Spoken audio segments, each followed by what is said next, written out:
The topic which I was going to talk about is pretty broad. It's about democracy and markets and the way the world order is evolving. There is a kind of a standard version on this, which I won't waste much time on. You've heard it and seen it often. The standard version is that there's a sharp break taking place in the nature of world order. There's a new era opening, which is an era of great promise for the growth of markets and growth of democracy. The United States has won a major victory. The Cold War, say 1989, definitive end, symbolizes the break and the new opening. There are other processes. The process of globalization has changed the nature of the world radically, and there's minimization of the state and an increase in market relations and so on. That's the general picture. It's even formalized as the Clinton doctrine. The National Security Advisor a couple of years ago, Anthony Lake, who's sort of the intellectual of the administration, presented the Clinton doctrine as expressing these views. His basic thesis was that until the end of the Cold War, the United States had been engaged in containing the threat to market democracy, but now that threat is suppressed, and we can now go on to enlarge the reach of market democracy as we'd been intending to do all along and are now free to do. I think there's a good deal of reason for skepticism about every aspect of this picture, every aspect. Some of the aspects of the picture are just flat wrong by everyone's agreement. Others are at least debatable. So take, say, minimization of the state. One of the main features of contemporary doctrine is that the day of the large active state is over, and that we have to minimize the state and move to more market principles. You can get an estimate as to the accuracy of that in the latest annual volume of the World Bank Development Report. They every year come out with their flagship publication, a lot of fanfare and so on. It's supposed to represent mainstream economic thinking. Kind of interesting because it rapidly oscillates from one year to the next, which may tell you something. This year is about the state and markets, and they give some data on the ratio of state expenditures to GNP worldwide, and it shows what people should have known. It's differentiated. There are some areas of the world where, in fact, the state is being minimized, that is, reducing relative to GNP, namely those areas that have been under the influence and control of the international financial institutions in the United States, sub-Saharan Africa and Latin America. In those areas, in fact, state expenditures relative to GNP are low and declining, and they're also all economic disasters. In the rich countries, OECD countries, that's the place where the ratio of state expenditures to GNP is the highest, and it's been going up. Went up quite sharply in the 1980s. It's still going up, though less sharply. In the Asian growth area, which has been essentially out of World Bank U.S. domination, state expenditures relative to GNP have been going up. They're not as high as the rich countries, but going up. So what you do have, there is a picture, namely the place where the international institutions, the World Bank, the IMF, U.S. government, in the areas where they can pretty much control policy, the state is indeed declining. It was always lower. It's getting still lower. And in fact, there's poverty is increasing in absolute terms as well as relative terms. And in general, there's an economic disaster, except for a small sector of the population. In the rich countries, exactly the opposite's happening. One might want to draw some conclusions from that. The World Bank doesn't. But anyway, those are the data about minimization of the state.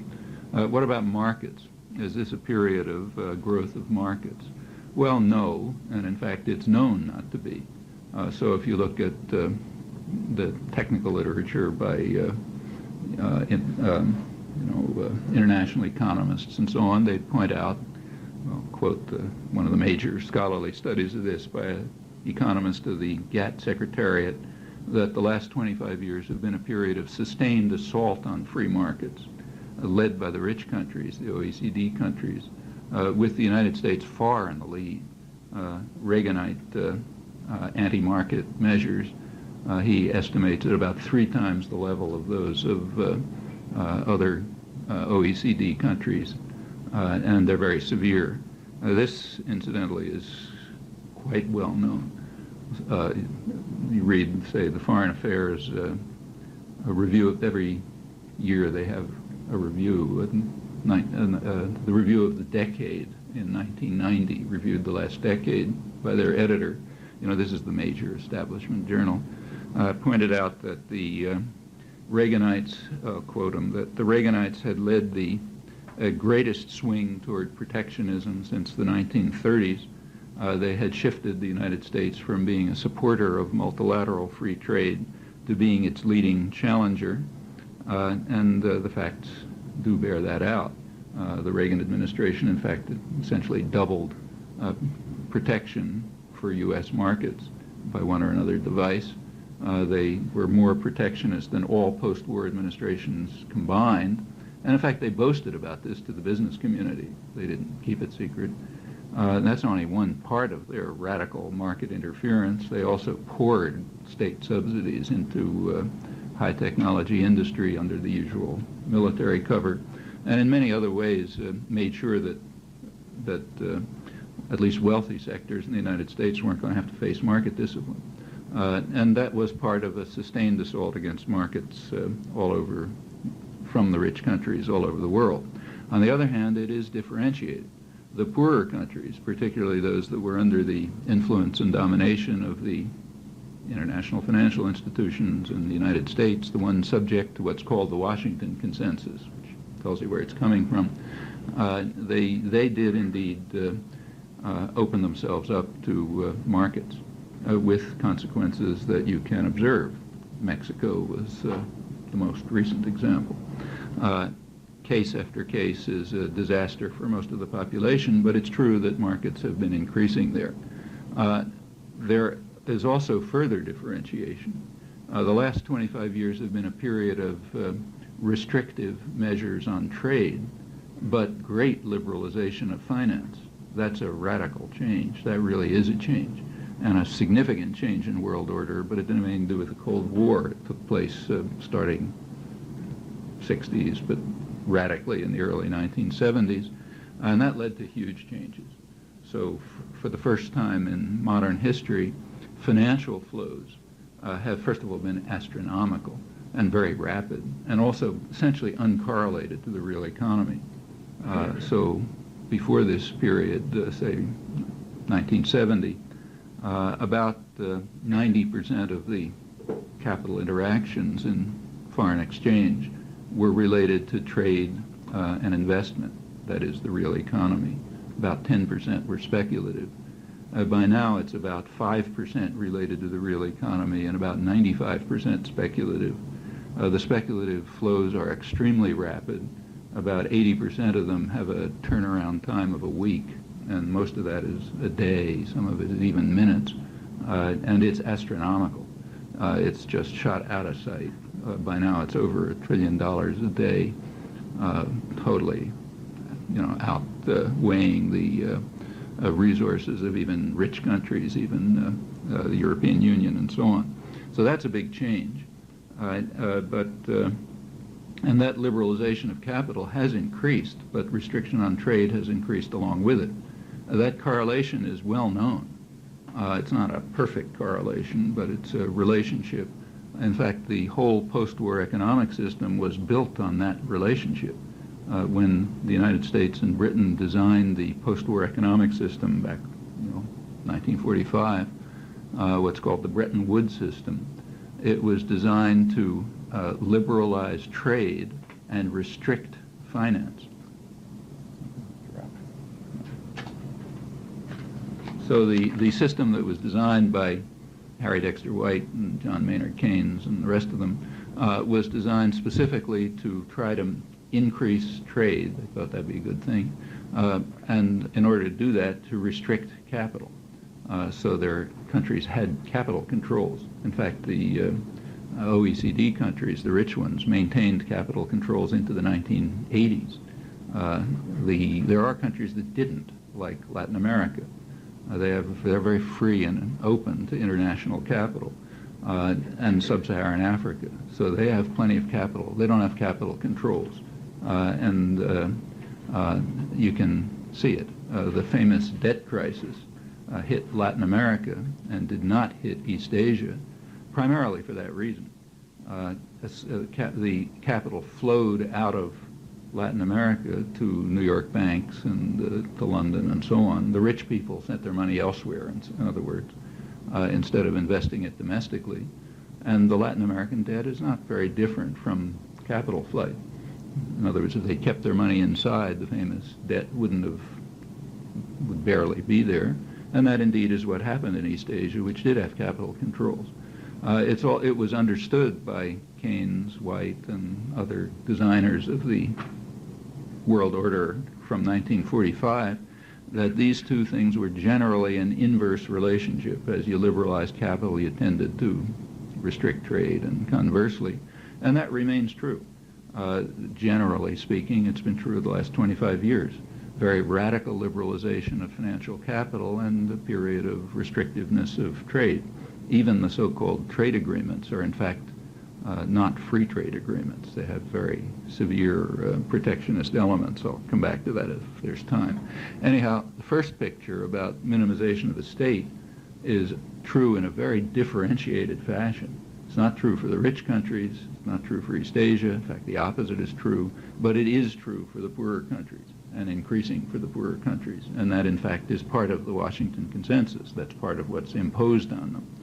Now, actually, it's a little more nuanced than that, because another recent change is that internal to the rich countries, especially the United States and England, there's an analog to that. So the state has not declined relative to GNP in England and the United States under Thatcher and Reagan, but it's shifted. It's shifted to more and more service to the wealthy and less service to the rest of the population, which is the domestic analog to the international system.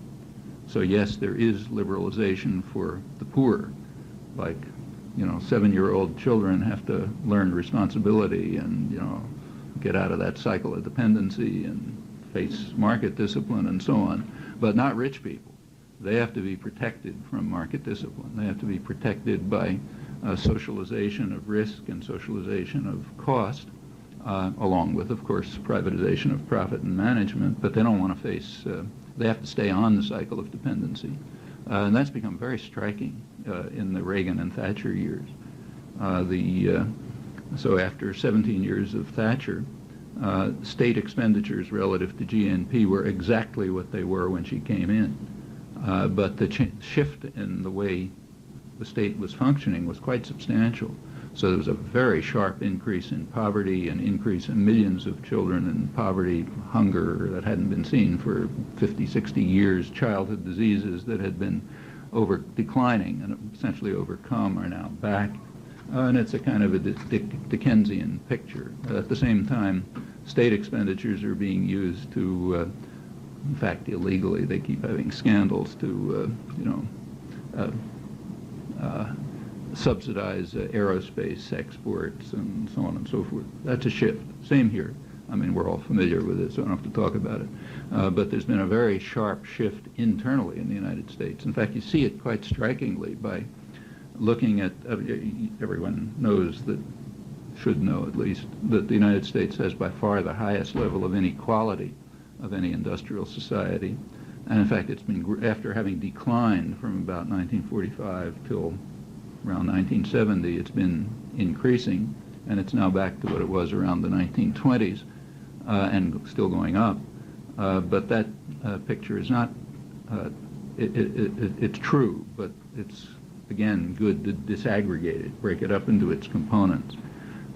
The participation in the economy, what's called the market economy, but that's misleading. But what's participation in the economy leads to a certain distribution of income. Okay, so you have a job and spend money and so on. That leads to a certain distribution of income. Then comes a second factor, a social policy, which is taxes and transfers. Okay, so it's called government action, but in fact it's social policy. And the more democratic the society, the more people participate. So if you compare the United States with other industrial societies in market outcomes, what's the inequality there? Well, it's about the same as other societies. So the United States ranks along with the other industrial societies in terms of distribution of income from market outcomes. If you add the effect of social policy, the United States diverges radically. That's where the divergence comes in. So you take into account taxes and transfers, you find the inequality growing very sharply because that's the nature of social policy in the United States, increasingly in England, and that's the Reagan-Thatcher revolution. It's carried, it's not totally there, but they sort of symbolize it. Well, okay, those are decisions. They're not laws of nature, as you can see from the fact that they don't happen in other similar societies. But this is real, and it's in fact a domestic variant of the international picture that I just briefly sketched. There couldn't be a better symbol of this than Newt Gingrich, who's the leading, no one is more passionate about the need to break the cycle of dependency and learn responsibility and all this sort of thing, but not the people in the district that he represents. Cook County, Georgia, a very rich suburb of Atlanta, he manages to maintain the record for bringing federal subsidies to his district. He's maintained it for some years because there, the rich folk in Cook County, they have to be saved from market discipline. They have to maintain the cycle of dependency. Just as the last budget went through, he managed to sneak in another $500 million for his favorite local charity, Lockheed Martin, which has corporate headquarters down there, and that's standard. I mean, this is like sort of symbolizes it, but the picture is quite general, and it's a picture you see all around you. You walk a couple of blocks towards Roxbury, you'll see it. Walk a couple of blocks towards the financial centers, you'll see the other side of it, and that's happening on a global scale as well. So again, in Latin America, there has been which has been subjected to the Washington Consensus and is quite open to international capital flows and so on. There's an absolute increase in poverty, with only two exceptions, Colombia and Chile. Colombia, it's largely because of the drug-based economy is a considerable part of that, and also because it maintains capital controls. In Chile, it's because, contrary to what you read, they have not accepted the Washington Consensus. So it's not a free market society.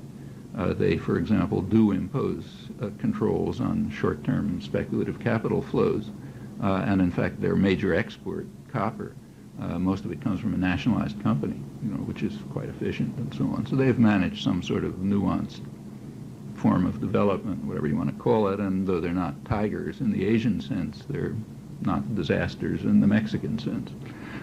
Well, that picture seems fairly general, and it's enough to make one think, at least, about the sort of mantra, that we're entering into a new period of markets and minimization of state and so on and so forth. I think if you look closely, it's not that. What about democracy? Is it a new era of democracy? The result of the victory of the United States in the Cold War? Well, you can look at that too. For one thing, notice that to the extent that there is an extension of market principles, there's a decline in democracy. Those two things go hand in hand. When you minimize the state, you don't eliminate decision-making. You just transfer it. So it's not being made in the state system, it's being made somewhere else. And where it's the story is this is a transfer of power to the people, but that's not even a joke, so we don't have to waste any time on that. It's a transfer of power to the private sector, undoubtedly, but that's not the people. That's the highly concentrated power system within the private sector. So in fact, it's a transfer of power from the state system, where there's whatever degree of participation there may be, a lot in some countries, less in other countries, but some degree of participation, and in principle, a lot of participation, in fact, full participation in principle. There's a transfer from that system to a system of unaccountable private power, where in principle there is no participation. So you and I, in principle, have nothing to say about the decisions of General Electric and Microsoft. That's a matter of law and principle. Unless you happen to own some stock, then you have as much say as the stock you own, which means if you're in the top few percentage of the population, you own most of the stock and you have most of the say. But there isn't even in principle, and these are unaccountable also. You also can't find out what they're doing. Like you can't find out the books of General Electric. That's a secret. So these are unaccountable private power. Internally, they're essentially totalitarian. If you take a look at the structure of a corporation, it's about as close to the totalitarian model as anything human beings have devised, with power vested at the top, orders going down stage by stage. If you're a middle-level manager, say, you take your orders from above and you hand them down below, as in totalitarian systems, say Stalinist Russia, there's some interaction, like nothing's totally rigid, and other influences, but it's, as I say, about as close to the totalitarian ideal as humans have constructed, and unaccountable, and that's where decisions are transferred. So to the extent that these processes are taking place, yeah, it's an attack on democracy, virtually by definition, and the efforts to move things in that direction are an attempt to increase that. But even beyond that, let's just take a look at democracy within the state sector, so formal democracy like voting rights and that kind of thing. Here it's a mixed story. So take the regions where the U.S. has been influential. That's primarily the Western Hemisphere. That's the place to look to check the theory that there's been a victory for democracy. We've been trying to contain threats to it. Now we enlarge its scope. So we can look at the Western Hemisphere. Well, that's been studied rather well. There's good scholarship on it. The best scholarly work on the topic is, the most extensive, and it's good, is by Thomas Carruthers, who's a Latin American specialist, who has the advantage of also writing from an insider's perspective, because he was in the Reagan administration in the State Department, working on democracy enhancement programs. That was the period of the great victory of democracy in Latin America. He was working on it in the middle, and he's now writing about it as a scholar. And his review, I think, is basically accurate. He points out that there indeed was an increase in democracy, formal democracy in Latin America, and it was in inverse correlation to U.S. influence. That is, the greater the U.S. influence, the less the increase in democracy. So there was an increase in democracy in the southern cone, South America, like Argentina, Brazil, Chile. The Reagan administration opposed it, but once it proved irresistible, they sort of went along with it and, in fact, even took credit for it. So in the regions of the least influence, there was an extension of democracy. In the regions of the most influence, which is nearby, the traditional area of U.S. domination, the Caribbean, Central America, that's where there was least increase in democracy. There were formal democracies, but as Carruthers puts it, I'll quote him, the United States would only tolerate top-down forms of democracy, of democratic change, that maintained the traditional structures of power with which the United States has long been allied, and maintained the basic order of fundamentally of quite undemocratic societies. Yeah, that's correct. If you look closely at the region, you'll find out that that's what happened. So yes, there was a kind of a victory of democracy, which was substantial in the regions of less U.S. influence, was less in the regions of more U.S. influence, and in fact maintained the structures of the undemocratic societies in the same power systems, crucially. That was a crucial part of the move toward democracy. I think you find, again, an internal analog to that. Come back to it if there's time. The model that was given when Anthony Lake announced the Clinton doctrine, the great new doctrine, he gave an example, a prize example, to illustrate how it's going to work, the new victories of markets and democracies. The example he gave was Haiti. And it's a good example because the recent developments there are post-Cold War, so one can't give any arguments about this was a reflection of the Cold War or whatever. Actually, I don't think those arguments work very well for earlier periods either, but here the question is moot because the events in question are after the end of the Cold War. And Haiti was offered as the example of our achievements and the promise of bringing democracy and markets to a benighted world. So that's a good one to look at. And then when you look at it, you find it illustrates all the phenomena I've just been describing quite accurately, I think. There was a democratic election, first democratic election in Haiti in 1990. The United States did not oppose it. The United States had its own candidate, Marc Bazin, a World Bank official, and it took for granted, everyone took for granted he was going to win. He had all the resources, he had all the rich people working for him, and so on, so everyone figured he'd be a shoo-in. So that looked like an okay election, maintained the top-down structure of power.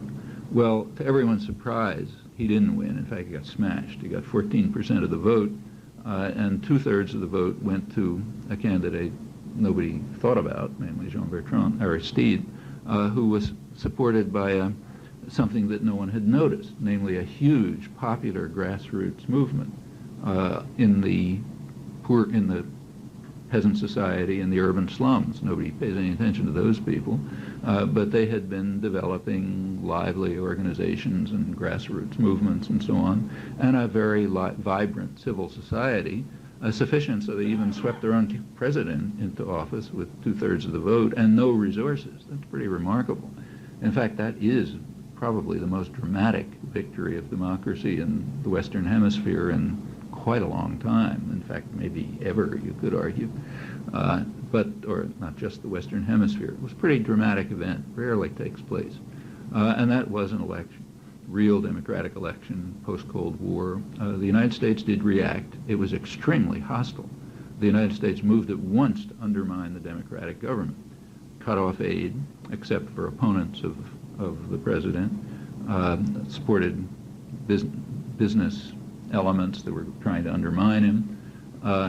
This is despite the fact that his policies were quite successful. In fact, mildly reformist policies, so successful that even the World Bank and the IMF were impressed and were giving loans and so on, but the United States was dedicated to undermining it. You could see the dedication rather strikingly by looking at refugee policy, which is quite revealing in this case. During the period of the brutal dictatorship that the U.S. had backed, there was an enormous flow of refugees from Haiti. People were fleeing from terror and poverty. They were turned back by force, illegally. This is in radical violation of the UN Declaration of Human Rights, but the Carter administration and the Duvalier dictatorship made an agreement, which was then extended by Reagan, to forcefully return people fleeing from Haiti, not to grant them asylum. And that continued until the democratic election. At that point, the refugee flow stopped, virtually stopped. There's just a trickle. And in fact, it reversed because people started going back. Haitians started returning in this period of hopefulness. U.S. refugee policy also reversed. It reversed towards granting asylum to refugees. In fact, asylum requests were granted at 50 times the rate during the democratic interlude as before, because now they were fleeing a democratic government, not a murderous dictatorship, so therefore they were real political refugees. A couple of months later, just to dramatize the fact, a few months later there was a military coup. President Aristide was overthrown. U.S. refugee policy reversed. Now people were again fleeing from brutal terror. It was pretty bad. I was there for a little while myself, but you have to be there to know how bad it was. It was awful. People were fleeing from poverty, terror, torture, and they were forced back. The United States imposed, and again, obviously, illegal blockade to force them back, and that's still going on. A couple hundred were just forced back a few weeks ago. Well, that symbolizes what happened. When the military coup took place, the United States made the right noises. It was the Bush administration about saying how bad this is and we're in favor of democracy, but they moved at once to support the military coup. The Organization of American States called an embargo. The U.S. instantly undermined it. Within a few weeks, President Bush had exempted U.S. firms from the embargo. So the embargo was fine, but U.S. firms were not going to participate. The U.S. maintained connections with the high military officers, kept training them, kept relationships with them, had them on their biggest killers on the payroll. We don't know the details of this. The reason we don't know the details is that when U.S. troops were finally sent in, they stole all the documents and are refusing to release them or to give them back to the government of Haiti. There are now still 160,000 pages of documents about terror, torture, relations with the U.S. That the U.S. simply refuses to release. Human Rights Watch, which has seen some of them, says that they're being withheld because they would have embarrassing revelations about U.S. relations with the terror and torture. Since they're not available, I can't guess, so you make your own guess. But the connections are clear, as is the training and so on. Furthermore, the embargo went, undermining the embargo went far beyond exempting U.S. firms. When Clinton came in fact, the embargo was further undermined. So U.S. trade with Haiti went up under Clinton during the period of the terror. But more strikingly, both the Bush and the Clinton administrations secretly authorized the Texaco Oil Corporation to ship oil to the military junta. Now, oil is the centerpiece of any embargo. No society is going to run if it doesn't have energy, and they're running on oil. Everyone in Haiti could see that oil was coming in, like the rich families were building big oil farms and that sort of thing. But theoretically, it wasn't coming in. The CIA was testifying to Congress that it had been cut off. It was plainly coming in. In fact, the day before the U.S. troops landed, it was revealed, a major story on Associated Press, major leak from the Justice Department, that both the Bush and the Clinton administrations had in fact informed the Texaco Oil Company that shipments of oil would be illegal, but that they wouldn't do anything about it. So in other words, go ahead. So oil went in. In fact, there was no embargo. After the population had been subjected to 3 years of terror and torture in the expectation that the popular civil society would be wiped out, or intimidated at least, U.S. troops did go in to restore democracy. What they restored was the policies of the candidate who had lost the election in 1990. Our President Aristide was allowed to return, but on condition, explicit condition, that he accept a social and economic program written in Washington, which the core element of which was that the resources of the reconstituted government would have to be directed primarily to civil society, particularly the private sector, both native and foreign. So that, spell that out. The private sector, native, means the rich folk up in the hills who were supporting the military coup. They get the resources, and of course investors in the United States. So investors in New York are Haitian civil society, but not the peasants in the hills or the people in the slums of Port-au-Prince. They're not Haitian civil society. And that's the policy, and that's what's been imposed. If you look at the economic, in fact, that is the program of the U.S. candidate in 1990 who lost. This is being offered, remember, as the great victory for democracy and markets, which I'll come to. These programs are very carefully, in fact, again, it's not particularly a secret, like Strobe Talbot, the State Department representative, when he testified to Congress, Congress was concerned that the U.S. might lose control of Haiti, after troops withdraw and so on. He said, no, we will not lose control. We'll still be able to control Haiti through U.S. aid and the private sector. So don't worry about it. It's under control, democracy. The economic policies are picking up again from what they were in the 80s. Haiti had been subjected to very strict what are called neoliberal policies, Washington Consensus policies in the 1980s, U.S. 80s, as before, in fact. U.S. aid, the U.S. had declared that these policies were going to be, create an economic miracle, that Haiti was going to become the Taiwan of the Caribbean. That's what they predicted, knowing perfectly well that Taiwan had followed a radically different course. They couldn't have failed to know that. But Haiti had all the proper solutions, open up your markets, cut traffic, tariffs, privatize, get rid of the state, all these good things. And they did. And in fact, there was, it was economically successful for civil society in the U.S. sense, that is, the private sector, both native and foreign. On the other hand, wages declined about 50%, malnutrition increased, suffering increased, and so on. That was, and Haiti remained Haiti, not Taiwan. In fact, became more so. Well, now there's been an interlude. The policies are being picked up again. There's plenty of aid going in, but very carefully directed. For the overwhelming majority of the population, their livelihood depends on agriculture and handicrafts. Nothing is going to that. There's no aid for those things.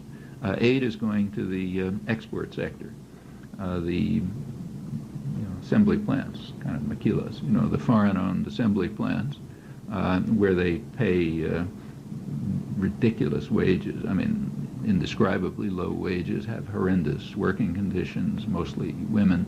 They get subsidies. As does the agro-export sector, which is mostly plantations and so on, but not the sector in which the people work. They don't get any subsidies. So there's cheap subsidized electricity, say, for agro-export and industry, but not for the population. They don't get it because that would be price control, and we're opposed to that in principle, at least for poor people. Before these reforms began, Haiti was producing virtually all of its rice domestically. It's the main subsistence food, and that has a lot of interaction with the rest of the economy. So rice production means processing and commerce and all sorts of other stuff. So that was a core part of the economy. By now, after the reforms, the neoliberal reforms, it's down to 50% and declining, with the obvious effects on the rest of the economy. The Haitian rice producers are supposed to open themselves up to foreign competition. That's kind of good for you because, it leads to efficiency and the market and all that sort of thing. But there's a little footnote there. They're opening themselves up to competition with highly subsidized U.S. rice producers, whose subsidies, in fact, went up sharply under the Reagan years as part of the radical attack on markets during the Reagan years, to the point where by 1987, U.S. rice producers were getting about 40% of their income just from government subsidies. And Haitian peasants are supposed to compete with them because the market is such a wonderful thing and good for you and so on and so forth.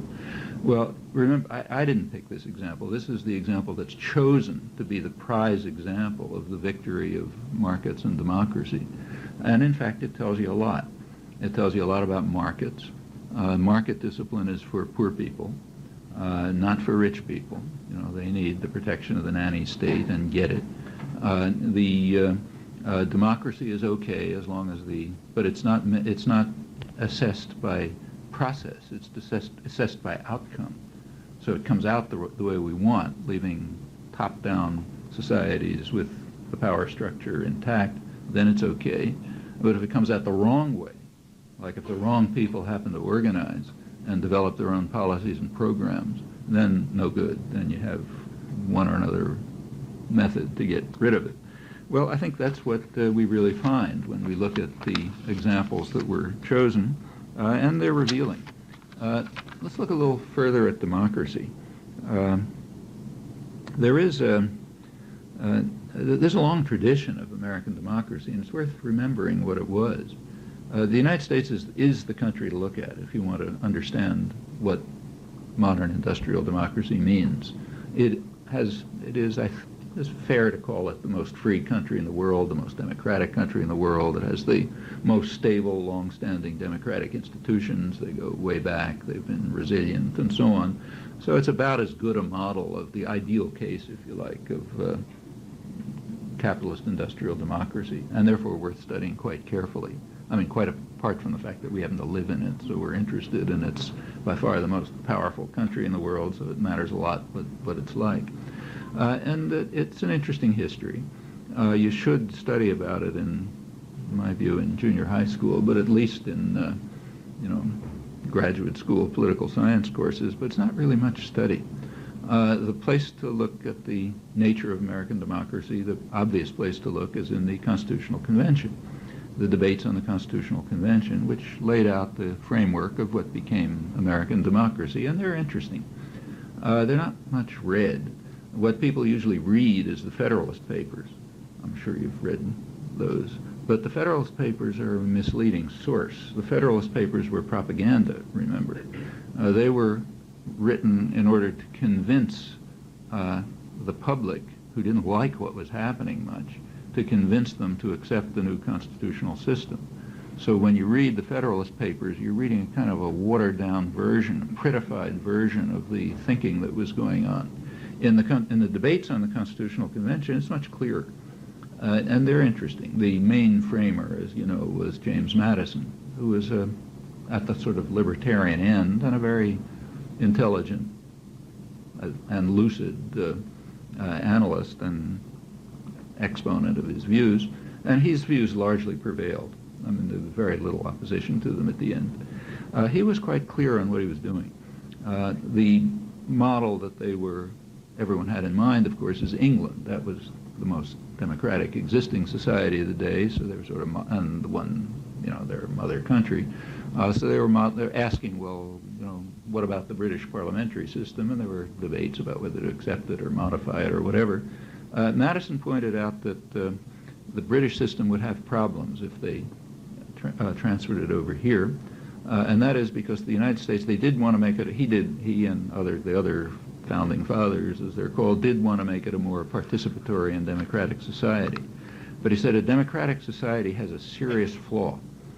The flaw is that in a democratic society, the people can participate. And he said, suppose this were to take place in England. Suppose, for example, in England, that they really allowed people to vote, which they didn't. He said, well, the first thing people would do would be to call for what we nowadays call agrarian reform. That is, they would call for changes in the land laws, which would grant more people access to the highly privatized and centralized land system, and that, land was a crucial part of the economy then. And he says, well, we obviously can't accept that. We don't want to have any system that will allow people to participate and infringe on the rights of private property and wealth. So therefore, we have to be careful not to allow a democratic system in which things really function democratically.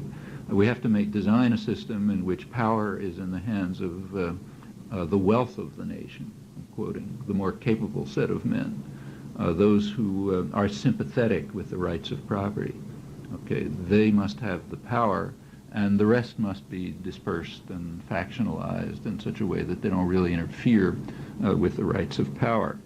Actually, Madison, who was no fool, recognized that this problem was going to become greater as time went on. As he put it, if I can read my own notes, he said there's going to be an increase in the proportion of the population that labors under all the hardships of life and secretly sighs for a more equal distribution of its blessings. Okay, there's going to be an increase in that, and if those people really have an ability to participate, they're going to do things which will infringe on the right of private power and private property on the wealthy, and therefore we have to design the system so that doesn't happen. And indeed, the system was designed so that that wouldn't happen. That was the role of the Senate, was to represent the wealth of the nation, and the role of the separation of powers, and so on and so forth. How well it functioned, you can argue. It's an interesting question, but it's worth noticing that this idea about the nature of democracy has this problem in the nature of democracy, that namely if people can vote, they're going to vote in their own interests. and infringe on the rights of private power and wealth. That insight goes way back, goes back to the origins of political theory. So you read the first major book on political theory in something like our sense, Aristotle's Politics. That's a core question of Aristotle's Politics. Aristotle distinguishes tyranny, oligarchy, and democracy, and has a long, elaborate discussion of each, and favors democracy. He didn't think it was perfect, but he favored democracy as the best system. For him, a democracy was very straightforward. It meant a community of equals, or to be precise, free men who are equals. And that phrase, free men, is rather crucial, but put that aside for a moment. A community of free men who are equal and participatory. Unless it's equal, and they can't be seriously participatory, he noticed the same problem that Madison did. Exactly the same problem. He said, suppose that you did have a democracy where everyone participated, but you had radical inequality, so concentration of wealth. He said, well, then the poorer part of the population, which is the majority, will use their voting power for their own interests, to advance their own interests, instead of the common good of all. Okay, and the goal of a democracy for Aristotle was to advance the common good of all. But if you had inequality, radical inequality, well, yeah, the majority of the population would vote for their own interests, which would not be the common good of all. So therefore, he had to do something about that. It's the same problem that Madison faced, exactly the same problem, but they reached opposite conclusions. Madison's conclusion was that we should reduce democracy so that you don't get the threat from the population. Aristotle's was the opposite. You should reduce inequality. So therefore the problem won't arise, and you could have a real participatory democratic system. So Aristotle called for what we today would call a welfare state. He said that a democracy must be based on use of public revenues to ensure lasting prosperity for everyone. Welfare state, in other words. And then he describes in some detail how you could proceed to do that in Athens. Do it differently here, but the same kinds of questions. And then if everyone had moderate but sufficient income, you wouldn't have this problem that both he and Madison faced. But notice that their choices were radically different. One choice was to aim for equality and participation in democracy. The other, the one on which our country was founded, was to reduce the threat of democracy, maintain the inequality, and ensure that power remains in the Senate, the capable class of men, the wealthy part of the wealthy part of the society. That's now internationalized. So this huge financial capital that's flowing around the world is sometimes called by international economists a virtual Senate, meaning it has the power to ensure, if you really liberalize capital, to ensure that no country will be able to undertake social policies that strike at the interests of the wealthy. Because if any country moves in that direction, the capital quickly flows out of it and the country goes down the tube. So it's a virtual Senate, kind of a generalization of Madison's Senate. And the opposite of the Aristotelian conception of democracy is necessarily based on a welfare state and equality. To go back to that word free men, a democracy for Aristotle meant men, not women, and free, not slaves, or aliens. So it's a subpart of the population, but it's a little hard to dump on Aristotle for that, since given that those questions weren't even addressed, and badly addressed, until this century, and still are far from addressed.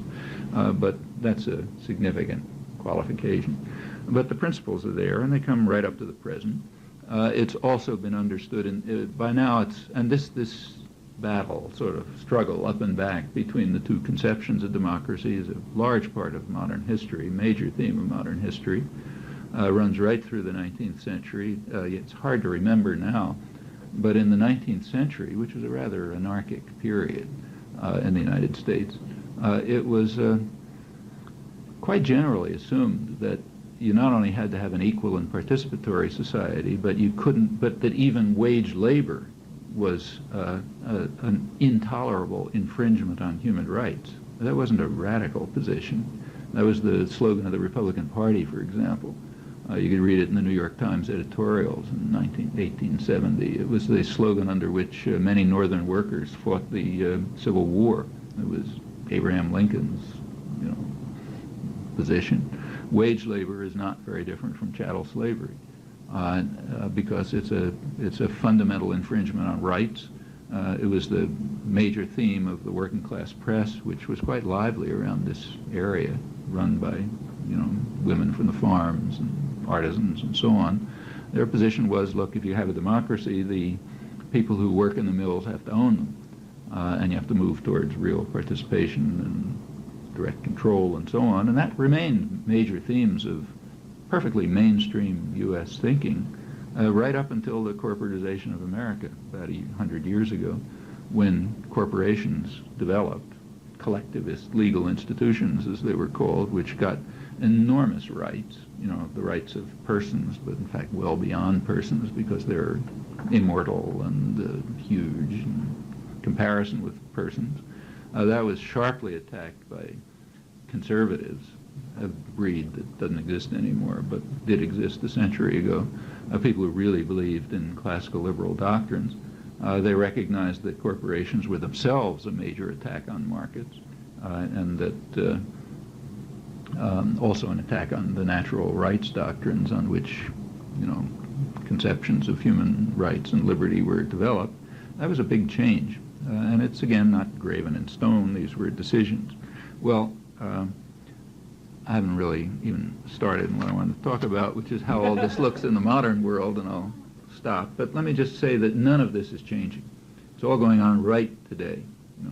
So you take today's headlines, you find all of this stuff happening. So let's take, say, the debate over fast track, recent debate. What was the fast track debate about? Well, the way it was presented was as if it was a debate over trade.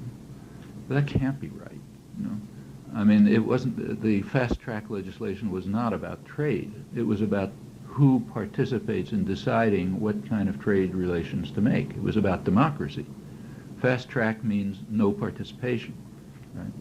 I mean, it's perfectly consistent to be opposed to fast track and to be in favor of free trade, right? In fact, it's perfectly consistent. In fact, that's not very different from the actual position of the opponents of fast track, although you wouldn't know that from the newspapers. So the labor movement, which is continually denounced, because of its opposition to trade and, muscle-bound and crude, unenlightened tactics and all this kind of stuff, nationalistic, they actually have a position on trade. You wouldn't know it because it was suppressed, totally suppressed during the NAFTA debate, and is still suppressed. But their position is that international trade is a very good thing. We ought to have it. We ought to have more of it. But it shouldn't solely be based on investor rights. It should be what are called free trade agreements are really investor rights agreements. And the position of labor is, well, there's something beyond investors. There's people, for example. There's working people. There's communities. There's the environment, meaning future generations and so on. And they also should have trade agreements should be concerned with their rights, not just with investor rights. The reason for the opposition to fast track was, well, that's a way of avoiding all these things and ensuring that it's just going to be investor rights.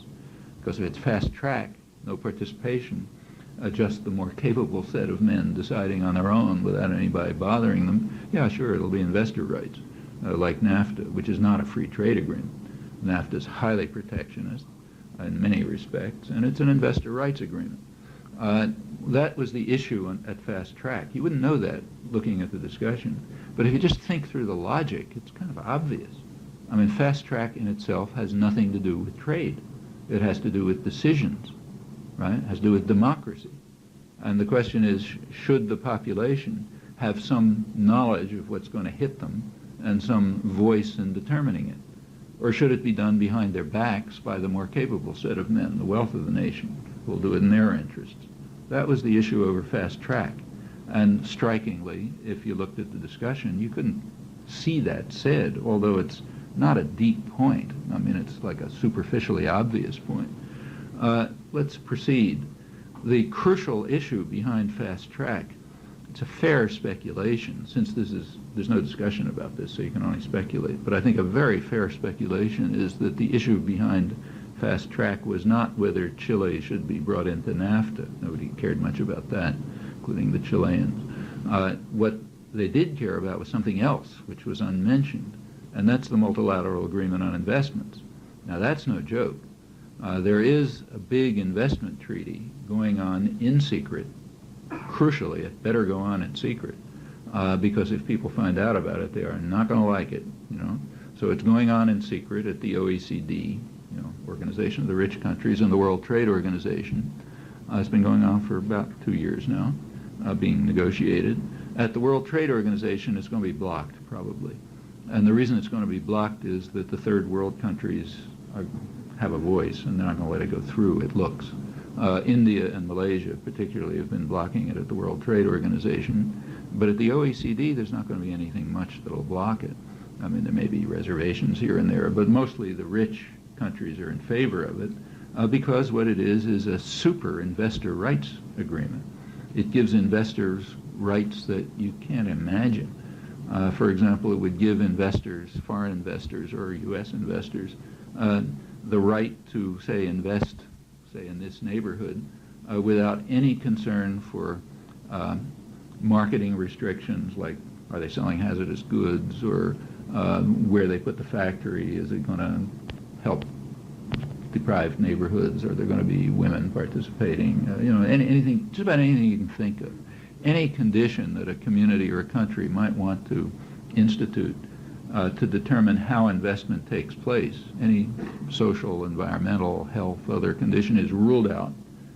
Investors have rights to move assets freely, do what they want, unaccountably, and so on. Furthermore, they're going to be granted legal rights that they don't have now.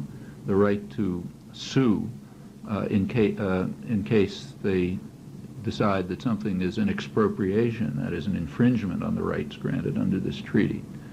On the other hand, so they can sue, corporations can sue governments, national governments, local governments, any level, but nobody can sue corporations. That's a crucial part of this agreement. It's one-sided. The suits don't go to the courts. They go to secret panels, arbitration panels made up by the very same people, you know, bankers, investors, and so on. They make some decision in secret, and that's how they decide whether someone is infringing on the rights of investors, let's say by imposing restrictions on, I don't know, marketing cigarettes to children or whatever comes along next. Okay, that's the multilateral agreement on investments. Well, that's working through in secret. Of course, not technically secret, like, you know, you can find out about it if you really work. And there are protest meetings about it and so on. But it's been kept out of the mainstream. And it's very likely that that's what lies behind fast track. The OECD is aiming to have this agreement reached by May 1998. And if it goes through in secret, there won't be any protest about it. It'll be instituted, and it'll become, in effect, a treaty. A treaty means it's very hard to get out of a treaty. That's the point of it. You sort of lock policy into treaty arrangements. Then it becomes, you know, harder to. For small countries, it's hopeless. They're stuck with it.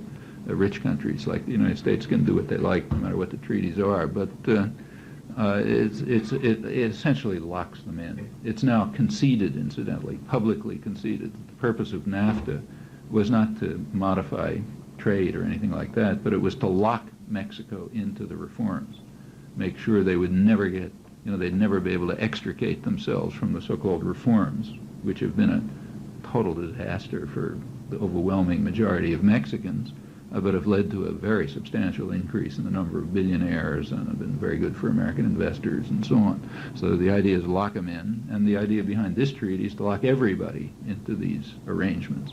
Well, it's better to do that in secret, and the reasons are sometimes even given. The Wall Street Journal had an article on fast track in which, like the 100% of the rest of the press, it was deploring the fact that there's so much opposition to it because they were all in favor of it. In fact, all wealthy sectors have been almost uniformly in favor of it, not surprisingly. And they said that the problem, the Wall Street Journal pointed out that the problem is, they said that fast track he said the opponents of fast track, like the labor movement, have an ultimate weapon. What's the ultimate weapon? Well, the ultimate weapon is that the population is opposed to it. And that's tricky. In fact, that's the problem that Madison was facing when he designed the Constitution. If you let that ultimate weapon operate, then it might be used to infringe on unaccountable private power, and that's no good because it might lead to democracy. So we got to watch that. It might lead to democracy and social welfare and relative equality and all those things we try to avoid. Well, that's, if you look at other aspects of what's going on, you find exactly the same thing. So I mentioned that the Reaganites were extreme in their violation of market principles, as indeed they were. But it still continues. So let's just take a couple of recent headlines, and I'll end with that. Few days ago, or I don't know, about a week ago, I guess, in the business section of the New York Times, there was an upbeat article saying that for the first time, the United States had taken the lead in speed of supercomputers. So U.S. supercomputers were now faster than Japanese supercomputers for the first time. Notice I'm not talking about tomatoes. I'm talking about a centerpiece of the advanced high-tech economy. So now it turned out this year, Cray Research, which is a big supercomputer maker, had managed to produce a supercomputer that was faster than the Japanese. So we have first place. Great. Shows the miracles of the market. What they didn't point out was a couple of other things. A couple of days before that, there had been a headline in the Wall Street Journal on the new Clinton administration decision to extend a Reagan agreement to bar Japanese supercomputers from the U.S. market. The Reagan administration simply barred supercomputers from the U.S. market because they were too good and were better than U.S.-made ones. And the the Clinton administration just extended that with a new bar against Japanese supercomputers in the U.S. market. And the Wall Street Journal said straight out, this is in order to protect Cray Research primarily, which can't compete with the Japanese. There are lots of other barriers. The virtually sole purchaser of supercomputers has been government institutions like the Pentagon and the DOE and so on. And for them, Japanese supercomputers are totally barred. Okay, so they're not even allowed to compete for that. That's America first. So for the market for supercomputers, the Japanese are barred altogether. Now they're barred. The Reagan administration furthermore barred them from import. Now the Clinton administration has extended it. Now finally, Cray has better supercomputers. Why? Because of the technical advances in massively parallel computing, which it turns out were supported and developed by the government, by DARPA, the Defense Research Project Agency, funded by the government. Government means the public, so designed, funded by the public, right through the 1980s with large-scale new expenditures. So while the Reaganites were closing off the market to Japanese supercomputers, the state system here, which usually works under a Pentagon cover, that's the main source of advanced technology and so on. The Pentagon system was creating, meaning your taxes, were designing and creating new computer technology, massively parallel computing, which Cray Research was then able to use to finally build the fastest computer after having cut out the Japanese, and continuing, because we don't want to take any chances, to continue to block them from the market. Well, this turns out to be quite typical. It's not if you want to, I'll give you one last example. This is true of every dynamic sector of the economy, virtually every dynamic sector of the economy. Cray is maybe extreme. Cray is called private enterprise, which is partly true. The profits are private and the management is private, but nothing else about it is private. The market is government, almost totally government. The technology is state subsidized, developed, and supported. But the profits are, and if there's any risk, that's taken by the public. So risk is socialized, cost is socialized, ideas are socialized, development is socialized, But profit is, and they're protected from competition, but profit is privatized and management remains privatized. That's very typical of the way the economy works. I said that was going to be the last example, but I'll give you one more. The World Bank Development Report, which is quite interesting, those things are worth reading. They are now in favor of what they call state-market interaction. They think it's a good thing, it's a shift from before. And they give their prime example of healthy state-market interaction, the way it ought to work, state-private interaction, working at its best. The example is the Internet. That's their example. Well, let's take a look at the Internet. The Internet was developed for about 30 years, completely by the public. All of the software, the hardware, the satellites, I mean, everything about it was completely within the public domain. The packaging systems, all the new designs. In fact, the only part that wasn't created by the public in the United States was created by the public in Europe. The basic ideas for the World Wide Web came out of CERN, the International Laboratory in Geneva, which is again an international government laboratory. That's virtually the whole story. After about 30 years of this, just right now, the last 2 or 3 years, it's handed over to private power. So yeah, Bill Gates, who was typical parasite, kind of watching on the outside, absolutely no interest, now wants to take over the Internet and is heading to do it. And private power is not keep being secret about what they intend to do. What they want to do is take this system developed at public expense, initiative, ideas, technology, and so on, and use it for two purposes. One purpose is for what's called an intranet, that is to carve out big pieces of it, which are simply used for purposes of corporate transactions. So if General Electric wants to have, interactions between its office and, New York and Zurich or wherever they are, Penang and so on, they'll have this closed system with firewalls so you can't break into it, and that'll just be for them, and similarly for other big corporations, other major private tyrannies.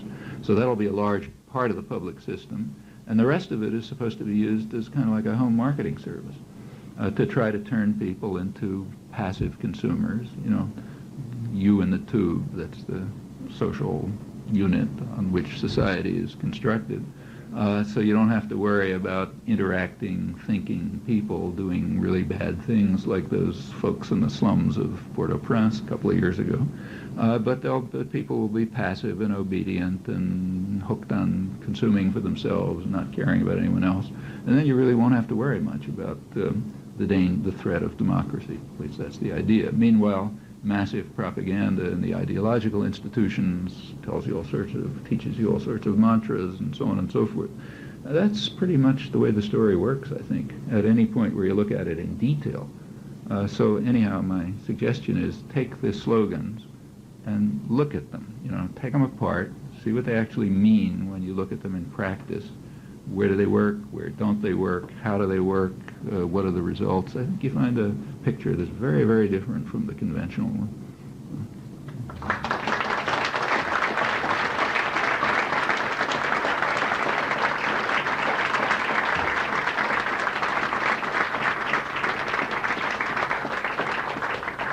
Okay, your turn. To talk about something also of debate being the latest crisis with Iraq. You probably saw the issue of Time magazine with Saddam Hussein and Bill Clinton. Hussein looking very much like the devil, and Clinton facing this showdown with kind of ominous implications. I never thought I'd be quoting Brzezinski for something, but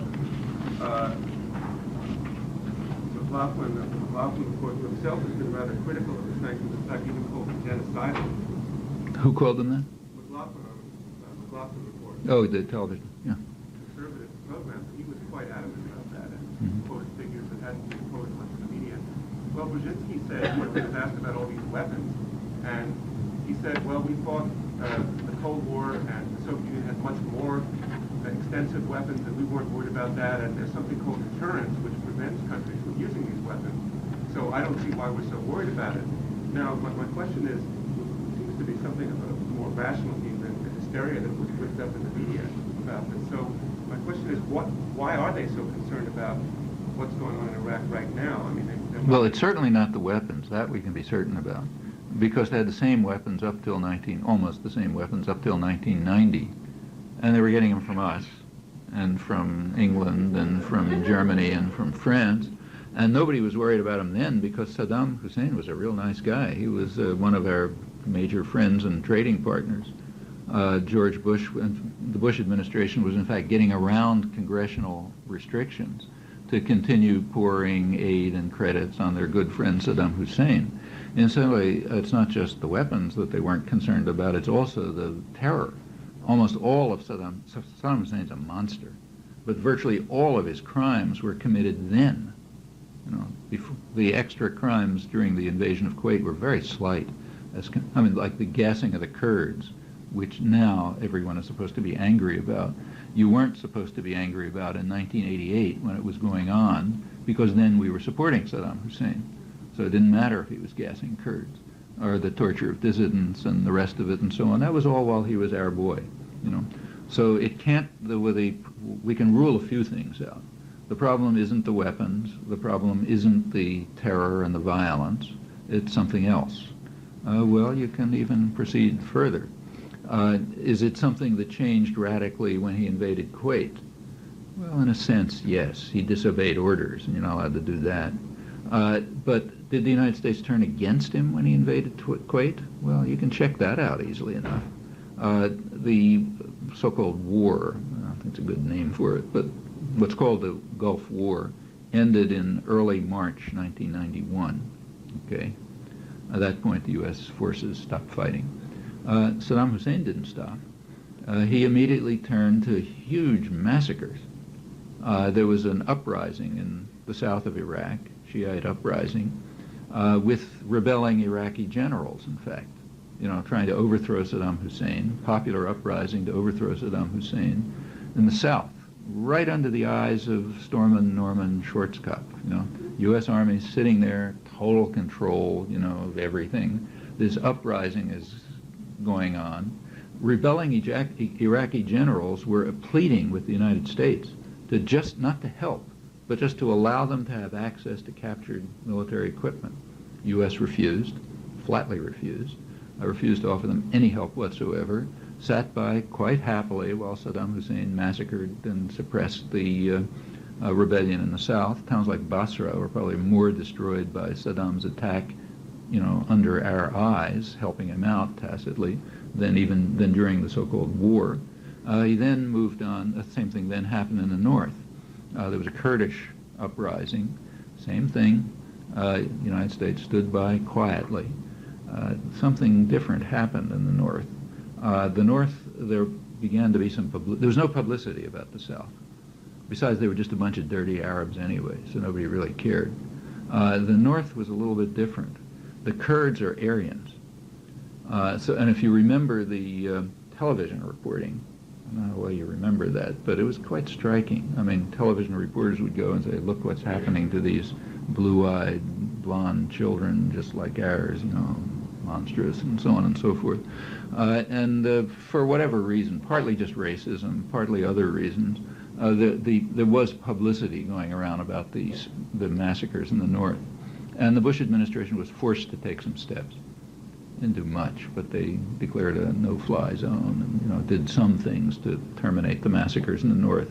If you look at what's happened since, basically they're letting the Kurds go down the tube. They're supporting Turkish invasions and so on.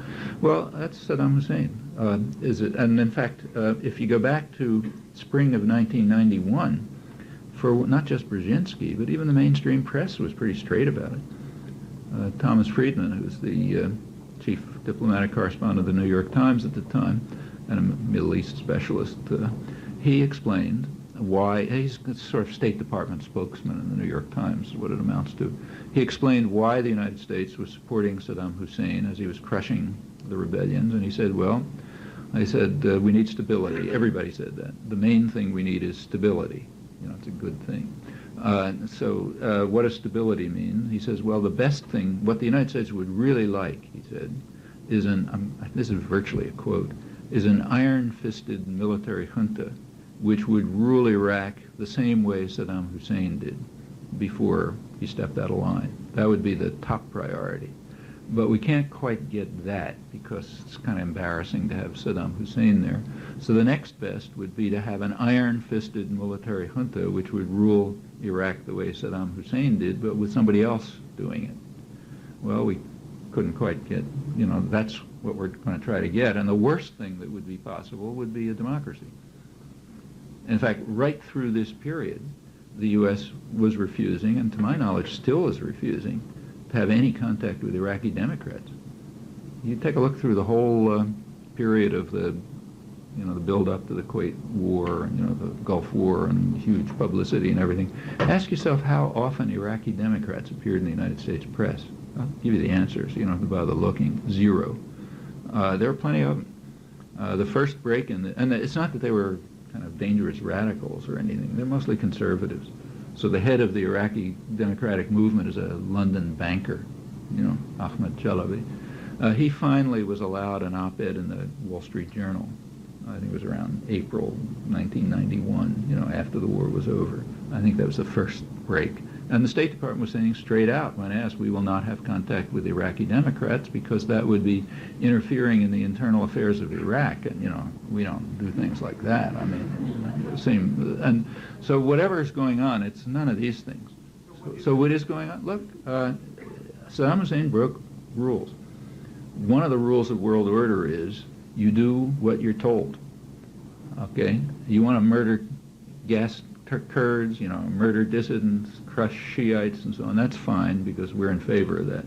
But we didn't want you to, and in fact the United States even pretty much told them, we don't mind if you rectify the borders with Kuwait, like some disputed borders, okay, move a little bit, shake your fist and raise the oil prices, we don't care about that. But taking over a core element of the U.S.-British wealth system, that's not allowed. Kuwait this is all discussed in much detail in declassified documents, which any sane reporter or scholar would have instantly looked at when the Gulf War began, from 1958, when Iraq broke out of the Western-dominated system. There was a huge, the tremendous turmoil in Britain and the United States. The documents are declassified. And there was a lot of discussion. So the British Foreign Secretary flew to Washington, had big debates discussions with Dulles. They decided what to do. And what they decided to do was played out almost exactly during the Gulf War.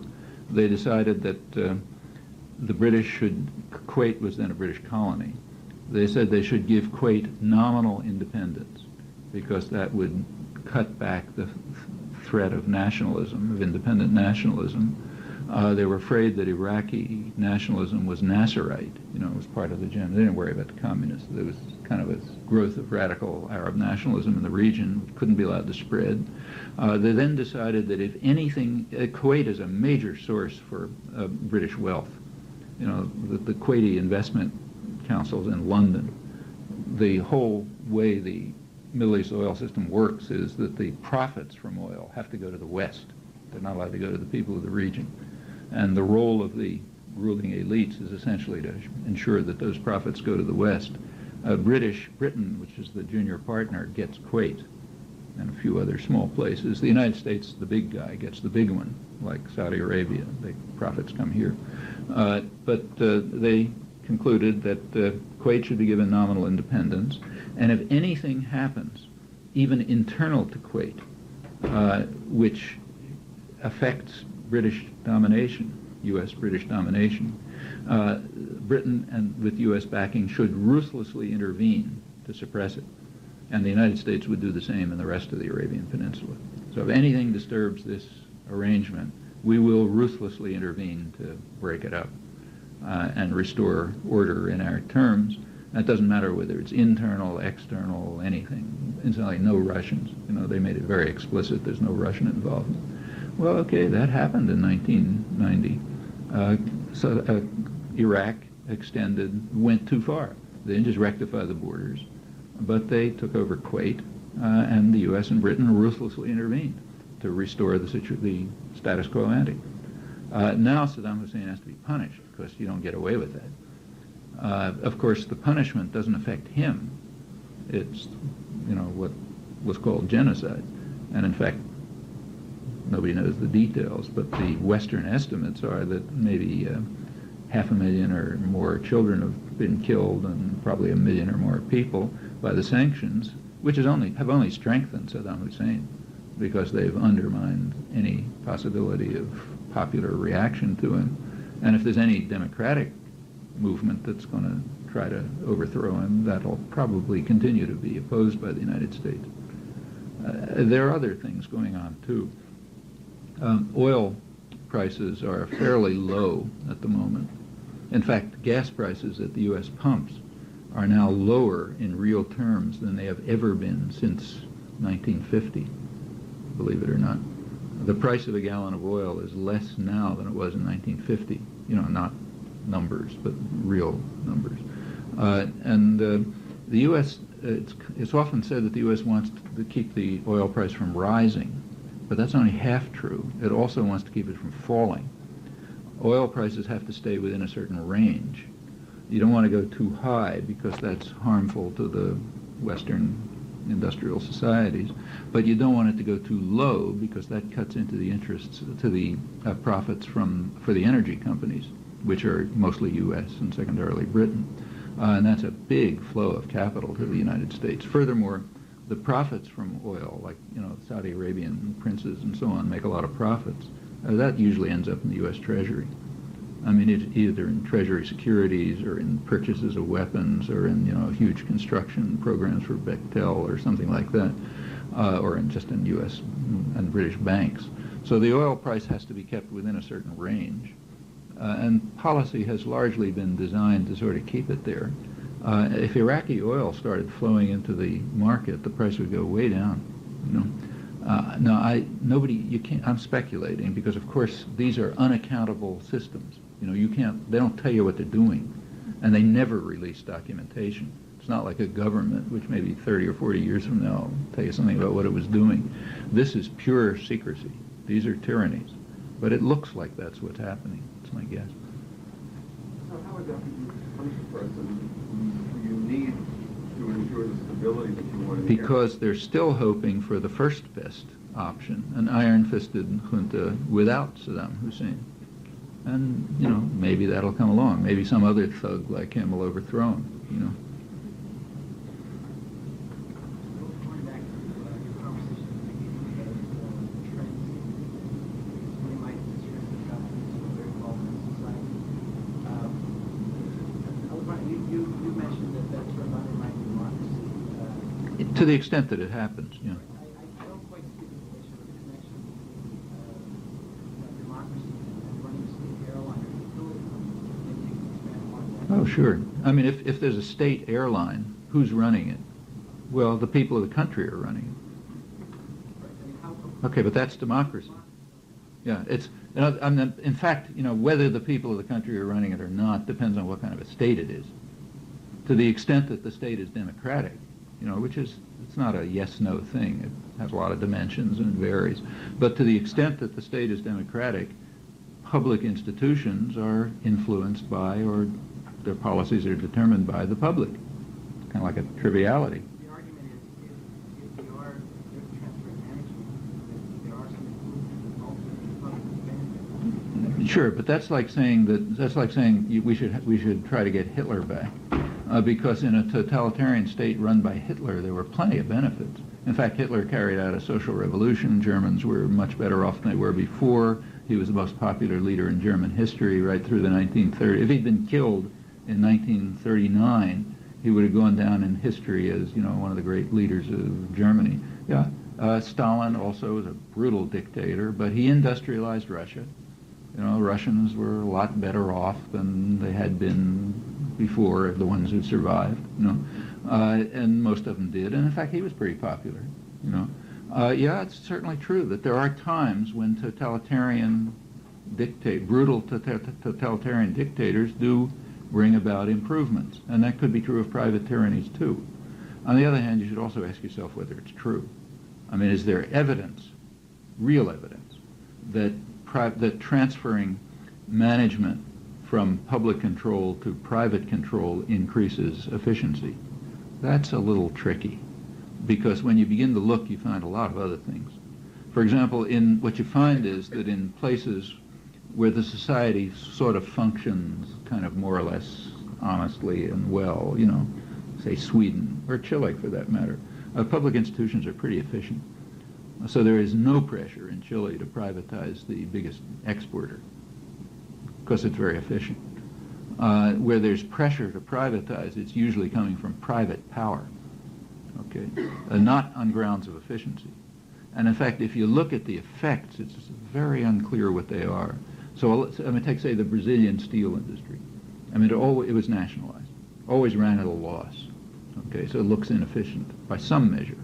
On the other hand, part of the reason it was running at a loss was because it was purposely, by state policy, producing steel cheaply for the benefit of private manufacturers.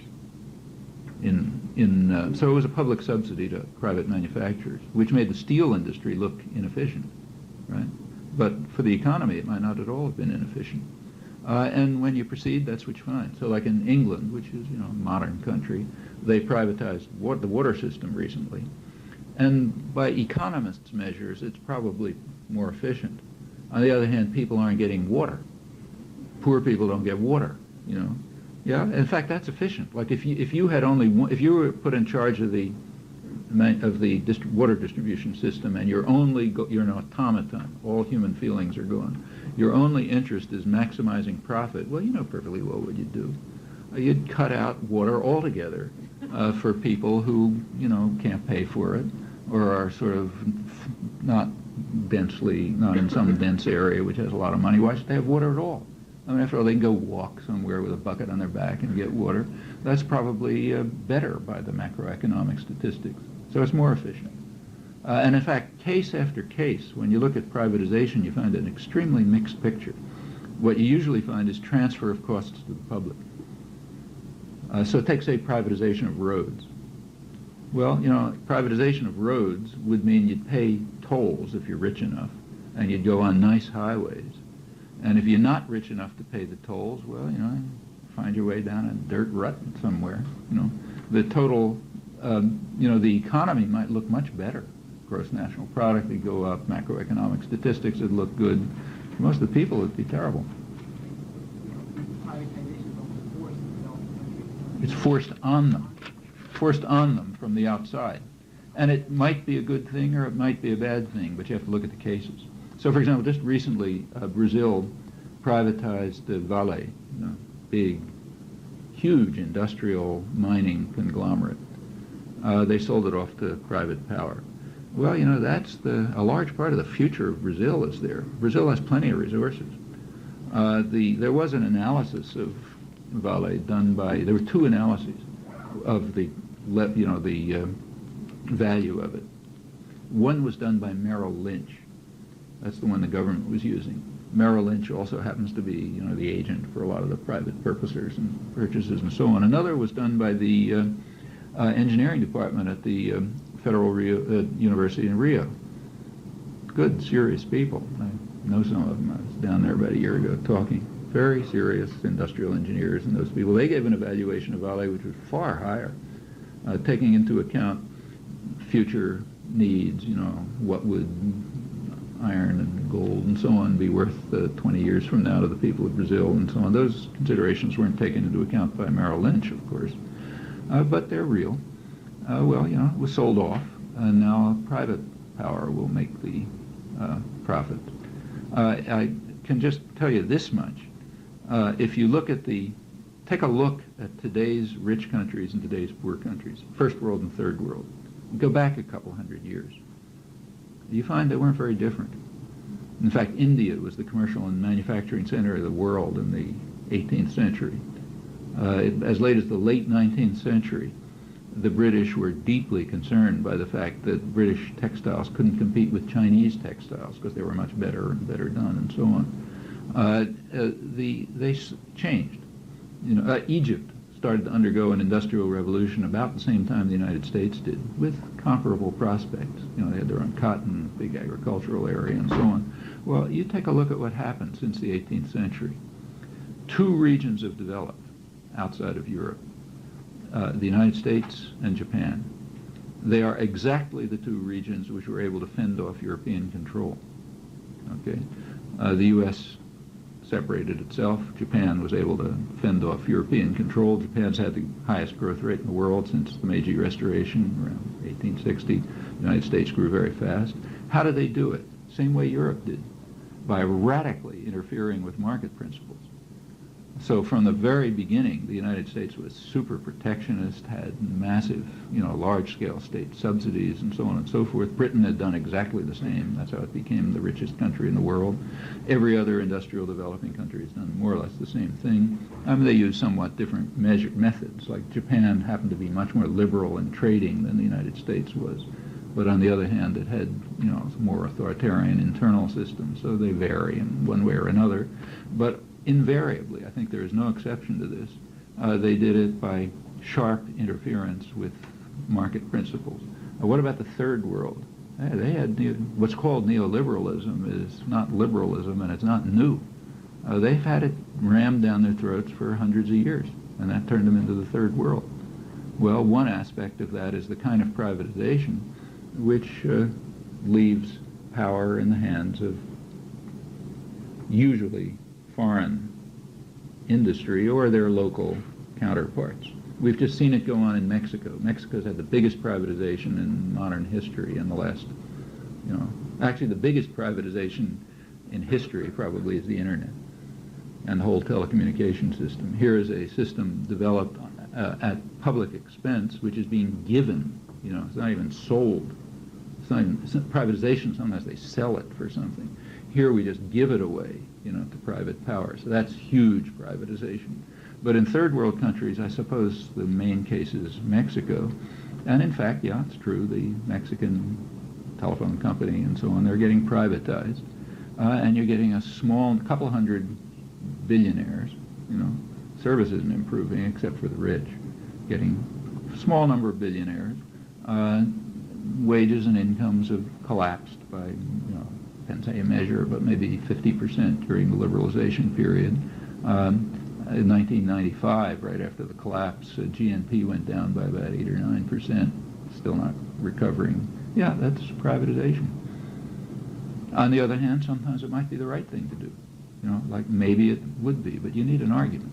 And the argument's complicated. The principle that says it's a wonderful thing, always do it, that's just, that's not even religion. That's just pure doctrine. It's kind of like Stalinist doctrine. There's no reason to believe it. Sometimes it might be right, sometimes it might be wrong. And right or wrong don't mean anything either. Something can be right for some people and wrong for other people. Yeah, that's right. No, not to eradicate. Well, see, the World Bank gives you take a look at World Bank programs. They have two contradictory messages, totally contradictory. On the one hand, the World Bank does say consistently and forcefully that the path to economic growth requires relative equality, human capital, so improving health and education and so on, improving infrastructure and relative equality. Those are the primary factors that are involved in growth. That's one side of their mouths. With the other side of their mouths, they're imposing policies which bar all of those things. So whatever you may like structural adjustment or hate it, but nobody doubts that what it does is reduce expenditures for health and welfare, increase inequality, cut back infrastructure, in fact, undermine exactly the factors that the World Bank on the other side of its mouth says are necessary for growth. And privatization is part of that. Simply ask yourself a question. Whatever debates you can have about privatization, there is one group of people that definitely gain by it, namely the people who are picking up the pieces. Okay. Well, they happen to be the same people who are making the policies. That should at least cause some question to arise. Yeah, I want to make a comment on that. I'm from Mexico, and perhaps it's not statistically significant, but prior to the privatization of Telmex, to get a phone line, you could wait for 2 years. That's right. And now you don't have to. Myself, you have to give them bottles of alcohol. You have to bribe the workers to install a phone line. You could take 2 And now it's much faster. Right now, you order a phone line. Within 24 hours, you have a phone line. Who? Ordered? Anyone. Yeah, anyone, except that for 95% of the population, it's out of the question. Well, Mexico has more phone lines now than ever. That's right. It has a rich sector which is being well provided, but public phones, that's not happening. Go to any town. I experienced it myself. I worked this summer in the government space, and you can see all the poor people living in the very. I went like in high school. I went to the Sierra. I had to walk there. Now they have phones. Yeah. I mean, I don't buy that argument. I also don't buy the argument of not helping. Not helping who? Mexico's GDP last year, 34% went to exports. If it hadn't been for exports, the economy would be really collapsing. Yeah, that's right. It created so many industries. Mm. So But let's take a close look. Yes, exports increased mostly to pay off the debt. For most of the population, take a look at what's happened. For most of the population, in fact, average wages have declined quite radically. Depends exactly how you measure, but roughly in the 50% range decline since the liberalization began. Malnutrition has gone way up. Starvation has gone up. Millions of people have been driven off the land because they've been undercut by subsidized U.S. agro-exports. There is production in regions which are in the maquila regions primarily, which have virtually no linkage to the Mexican economy. They don't use Mexican inputs. About the only thing that they contribute to the Mexican economy is whatever the wages are. Environmental conditions have gotten much worse. But for a sector of the population, the wealthier sector, surely things are better. That's true of every third world country. You go to sub-Saharan Africa, the same thing is true. There's a sector of the population that lives extremely well. In fact, it lives by Western standards. And there's a large mass of the population which is somewhere between suffering and misery. And for the wealthier part of the population, there is no doubt that these policies improve things. It's the same everywhere. For that part of the population, yes, these policies improve things. When you say that Mexico is living off exports, that's true. On the other hand, the growth rate in Mexico is much faster prior to 1980. It's declined since then. And you have to ask yourself what alternative policies are not being followed. Okay? Of course, there's always improvement. Things always, there's always technical improvement, there's always more phones, there's always, more airplanes and so on. What you have to ask yourself is, what are the net effects of carrying out this specific form of change? Well, it has varied effects for different parts of the population. It certainly has improved things for the wealthier sector, and it's harmed things for the majority. Well, I could say what I saw is in one state where I live, in this last year, 500,000 people that didn't get drinkable water are getting it for the first time. It's a state of 4 million people. So who are they getting it from? The biggest increase, and also you're going to get the first city in Mexico with treatment water. So pollution is going down. No, it's going up actually. Over all Mexico, it's going up. Excuse me. Go ahead. The paper today confirms that was Mexico because they elected the leader of the opposition party to be the mayor of Mexico City and dismantle that political system. You weren't talking about Mexico City, were you? Yeah. But with Mexico City, it's true, the opposition won. But you'll find places where things are getting better. You find other places where they're getting worse. On the average, they're getting worse. And that's particularly striking when you compare the development of Mexico up till 1980, when it was, in fact, a rapid growth period. Just, in fact, very much the same as East Asia. So, yeah, it separates. But for people like us, in most of the third world, people like us live very well. Most of the population are like the ones in Roxbury. They don't. And for them, it's getting worse. Now, look, in the case of, say, privatization of the Mexican telephone, I think you have to look at it on its own. You have to look at what the consequences were. Of course it's an attack on democracy. That's by definition. Any kind of privatization is. But sometimes it could be that an attack on democracy is beneficial to people, and sometimes it might not be. You have to look closely and see what happened, where resources went, what the alternatives were, what people are paying for it, and so on and so forth. That's what you have to look at. Same is true when you look at, say, let's take right here, deregulation of airlines. Is it beneficial or not beneficial? Well, actually, there's been quite a big debate about that. I mean, it's true that airplanes are faster, and there are more of them, and they're safer, but that was going on before deregulation. So what you have to show is that there's a point of inflection, that things, and in fact what you find is, there were changes, but they're in all directions. So one of the changes, for example, is that the number of heart attacks has gone way up because people are now crammed into such close quarters that they end up with embolisms. Another is that the cheapest way to get from Boston to Washington is probably through London because of the way the privatized air fares work out. There's all kinds of changes, and you really have to measure them all. And some of them are very hard to measure. So, for example, one change which shows up in the statistics as an improvement is automation of services in the airlines. It's like you call an airline office, and you get into an automated menu. And, ultimately, if you work through it, if you're lucky, you get what you want. That saves money. That makes the airlines much more efficient because they don't have to pay human beings to sit there and answer what you're saying, right? So when an economist looks at it, they say, a lot more efficient than it used to be. But that's because of the ideological technique of measurement.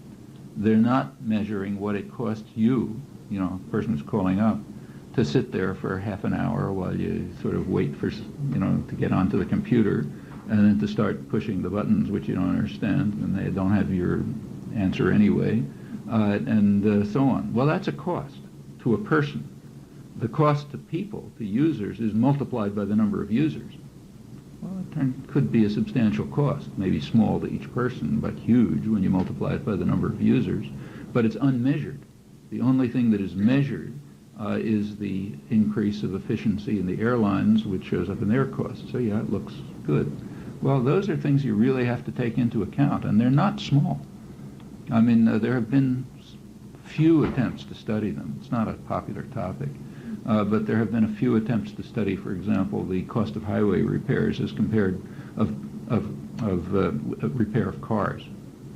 Well, the few studies are around seem to indicate that the cost of repairing highways is considerably lower than the total cost of repairing cars because of hitting potholes and so on. But the second cost is not counted. It's only the first cost that's counted. The first cost is a cost of the inefficiency of government spending money on, on highways. The second cost is distributed over the population. In fact, if you really look closely, the second cost turns out to be an improvement in GNP. Because if your car hits a rut and you have to take it to the garage to get fixed, the GNP goes up. So it's actually an improvement in the economy when the costs are transferred over to individuals. There's a lot of that goes on. And all of those things would have to be taken into account if we were giving an honest, accurate description of these effects. On the other hand, in Mexico, I think if you look closely, you'll find that the gross effects are not in doubt. There has been a very sharp decline in living standards for the majority of the population. And in many areas, a dangerous increase in pollution, especially around the maquiladora areas. There are places where doubtless things have improved for some people, as they had been doing before. And we have to evaluate all of these effects. As to the effect of NAFTA, it was probably very limited. It's now conceded that if you take a look at the trade flows before and after NAFTA, trade did go up after NAFTA, but at roughly the rate it was going up before. There's very little change. And that's now conceded. All the projections are now admitted to have been false, and what is said right in the mainstream is, the purpose of NAFTA was to lock Mexico into the reforms. In fact, let me add something else which is less public. This was discussed in strategy sessions in Washington earlier, the minutes of which are public. There was a major meeting in Washington in 1990 of top decision makers and Mexico specialists and so on, talking about U.S.-Mexico relations. And they decided that relations were very healthy and very good, but there was one cloud on the horizon. The cloud was, I'm quoting it now, that a democracy opening in Mexico might bring into power a government with more nationalist and populist goals. Okay. Well, NAFTA stopped that. The main effect of NAFTA has not been increasing trade, but it's been decreasing the danger that a democracy opening might lead to that. So they can pick, say, populist leaders in Mexico City, but the virtual Senate of international investors under NAFTA-style arrangements ensures that they can't do very much. So there isn't any fear of a democracy opening. My own view is that's the main thing lay behind NAFTA, as the World Trade Organization, as the coming agreements. I can appreciate you.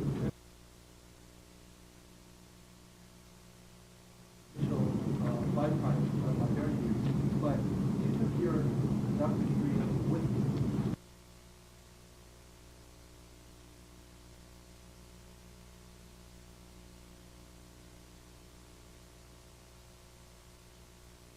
A person who's got a PhD in linguistics be interested in poor people?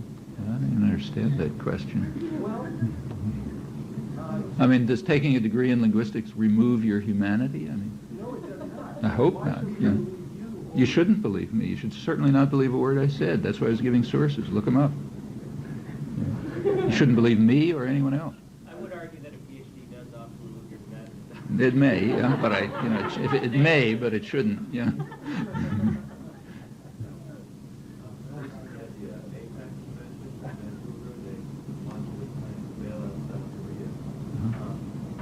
Yesterday's New York Times, I'm not sure what the official number is, the amount. 55 billion. Would be put in, but the conditions would be To open up Korea to foreign ownership. Yeah, actually, but just in terms of scale, the bailout for Korea is not all that big. I mean, let's compare it with what's done here, say. The bailout of the S&Ls, which is one minuscule, insignificant part of the U.S. economy, was 4 times the bailout of Korea. That's the biggest socialization in modern history, was the taking the SNLs, which are like, it's not like a central core piece of the U.S. economy. There's little banks that are, giving out real estate mortgages. Bailing them out means bailing out wealthy investors who made bad loans, investments. That came, a conservative estimate of that is about $200 billion. That was just distributed over U.S. taxpayers, because part of the system is that cost and risk are socialized. Okay, and that alone, that little piece, is 4 times Korea. Well, what's happening in South Korea? Yesterday's New York Times had pretty good discussion of it on the business pages, not on the front pages. If you look in the business pages, there was a pretty good discussion, and what they pointed out was, the bailout is a bailout of mostly foreign investors and foreign banks, and wealthy Koreans who made bad loans. In fact, the chief economist of the World Bank, Joseph Stiglitz, was quoted as being very much opposed to this, because what he's saying is all it's doing is telling investors there's no risk. So if they want to, lend money and chancy investment, well, if it works, they make a lot of money. If they lose, it gets socialized. So remember that these are socialized. What the so-called bailout of South Korea means you're paying for it, right? Even the stuff that comes from the World Bank is coming from taxpayers. So all of this stuff is being socialized, just like the Third World debt was, to make sure that rich people don't have to face risks. And in fact, the chief economist of the World Bank was just quoted on that yesterday. Jeffrey Sachs from Harvard, who's a big advocate of all this stuff, was also quoted saying the same thing. He's saying these were failures of private markets. They have nothing to do with governments. These were failures in private markets, and now the public is being called upon to pay them off, with the condition, crucial condition that you mentioned, and that's very crucial. South Korea now has to agree to abandon the system which led to its phenomenal growth. South Korean growth rates have really been phenomenal, like nothing in the West. And they were done under a highly regulated, state-centered system. As soon as they began to liberalize their financial institutions, they immediately started getting into trouble, just like Latin America. And now they are supposed to go the Latin American direction, sell out their resources, let foreigners own their industry, let foreign banks decide what social policy is going to be, cut down on wages, cut back on security of employment. Yeah, that's what they're supposed to do in return for the public socializing the debts of paying off the bad debts of rich people. That's what it comes down to. But quite apart from what it amounts to, even the scale isn't so huge. As I say, it's about a quarter of the S&L. And that's a small part of the socialization of risk that goes on in the United States. Actually, it's not just the United States. There's the best study I know of, the only detailed study of transnationals by two British economists, investigated the top 100 transnationals in the Fortune list, ranking them. And, a long detailed analysis, they concluded that the top 100, every single one of them, first of all, they concluded that almost none of them were transnationals. They were based in a particular country, and that's where their markets were, and that's what they relied on for, subsidy and so on. They also concluded that every one of the top 100 had benefited from state industrial policy in its own home country, and that more than 20 out of the 100 would not exist as business enterprises if it hadn't been for bailout by the home country. That incidentally includes Newt Gingrich's favorite, Lockheed, which was bailed out by a $2 billion loan guarantee when they started getting into trouble. So nothing special about South Korea, except that it's another form of socialization of risk and is being used as a lever to turn it into Mexico.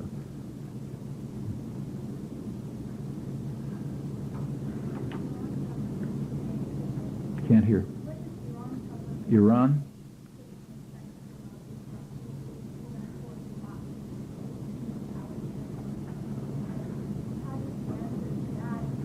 You mean internally in Iran?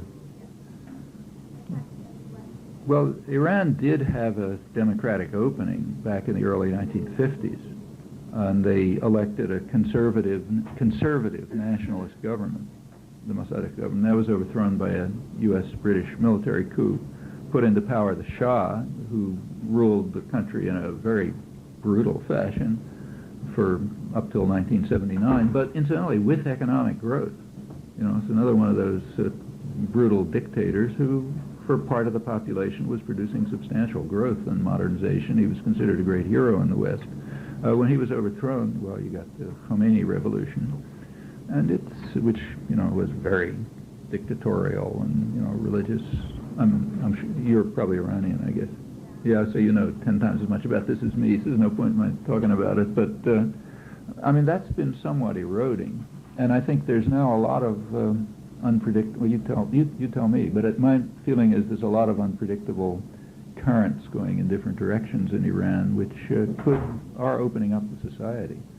And so the society itself is much less fundamentalist than others that, like say Saudi Arabia. In fact, in many ways, it's less fundamentalist than the United States. The United States is one of the most religious fundamentalist countries in the world. But they have a kind of clout, the religious authorities there, that they don't have here. But I think. Well, I'm interested in hearing what you say. But to me, it looks like it's eroding.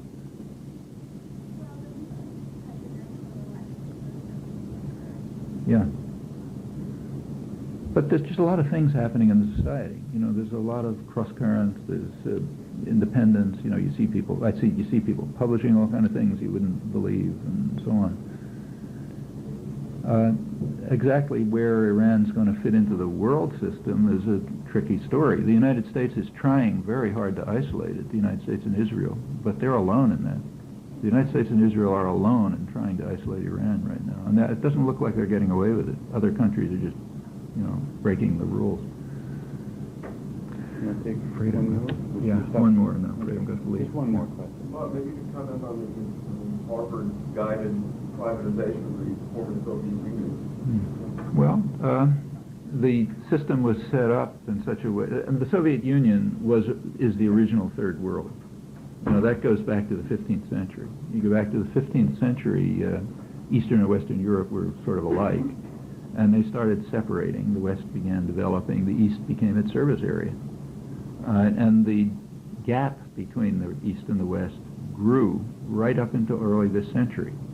The largest gap between the East and the West was around 1910. You know, it kept going up until then. Well, and Eastern Europe was a deeply impoverished peasant society. It had sectors of wealth, mostly Western connected. It had, you know, artists and writers and, you know, an aristocracy who talked French and all the stuff we read about when, you know, we study Russian history. But it had a huge mass of people who were living in total misery, you know, and backwardness. Well, you know, the Bolshevik Revolution was, I don't think it had a thing to do with socialism or certainly not democracy, but it was a revolution of forced industrialization. And it carried out a quite brutal policy of forced industrialization, which turned the Soviet Union into a modern society. It's not third world, it's going back to third world, but through the 1980s it was not a third world society. If you compare it with comparable, more or less comparable societies that we were running, it looks pretty good. So compare the Soviet Union with Brazil, let's say, another big country with a lot of resources, you know, no enemies in that case. Very much run by Western power, first the British, then us. For 10% of the population of Brazil, it's way better than living in the Soviet Union. For probably 90%, it's much worse than living in the Soviet Union. You know, in fact, if you look at their social indicators, they're about the level of Albania. You know. Well, okay, so the Soviet Union became a modern industrial society. There were things, it was beginning to stagnate around the 1960s for all kinds of reasons, which people debate. By the 1980s, it was still, the growth rate was going up, you know, still functioning. The upper classes in the Soviet Union, which is the state bureaucracy, you know, totalitarian state, it was run by a state bureaucracy, they essentially made the decision to dismantle it, concluding, probably accurately for themselves, that they could do much better being like the wealthy sector in Mexico than being like the wealthy sector in Russia. They themselves could be. So they essentially are returning the society to its third world status, meaning a sector of very great wealth. Most of them old Communist Party apparatchiks, just like Yeltsin, you know, who essentially sold off the system. They are now becoming extremely wealthy, a kind of a mixture of the old state bureaucracy and new criminal elements and so on and so forth. Well, there's a huge flow of capital from Russia to the West. Capital flight is extraordinary. I mean, nobody knows exactly how to estimate it, but it's considered to be a measurable part of U.S. national income. Now it's just capital flight from Russia, just like Mexico and Brazil and other countries where the rich people are free to, you know, make money by selling off the resources and then sending their money to the West. Most of the countries, for most of the population, it's been very harsh. By 1993, there were already estimated by the West, by Western sources, to be about 500,000 extra deaths a year, just as a result of the economic reforms which the West approves of. It's fairly substantial, you know, and so on across the board. I mean, moving to a typical third world pattern. What is the Western role in this? Well, to implement it. You know, yeah, of course. I mean, Western investors are very happy to see it go back to that. You can put a Volkswagen or General Motors or Fiat and so on can put up an assembly plant in former Eastern Europe at a fraction of the cost of what it costs for what the business press is quite frank about this. They say you can put up, I'm quoting, you can put up factories there for a fraction of the cost of what you have to pay the pampered Western workers. That's true. You don't have to pay them anything like what you pay the pampered Western workers. Just the same as when you shift an assembly plant from Indiana to northern Mexico. You know, yeah. And that's great for Western investors. It has the usual effects on the recipient society. Divides it into a sector of wealth, a large number of people who sort of get by if they can, superfluous people. And yes, the West has implemented it. The specific programs that were developed, say Sachs's programs, also were designed to break up the interactions among the countries of the Soviet system. They had all kind of it was a closed economic system. And the idea was to set up what was called a hub and spoke system. So each Eastern European country would have independent relations with the West, not with one another. And the early effect of that was a very serious attack on the whole economic system. That's incidentally now rebuilding. Those links are coming back to some extent. But essentially it was subjected to the same kinds of neoliberal structural adjustment programs as Latin America and Sub-Saharan Africa, with pretty similar effects. Again, you have to disaggregate. Eastern Europe was not a homogeneous area. Parts of it were part of the West, like, say, the Czech Republic. And that was a rich Western industrial society, and it'll, with various, failures and so on, it'll probably move back to that.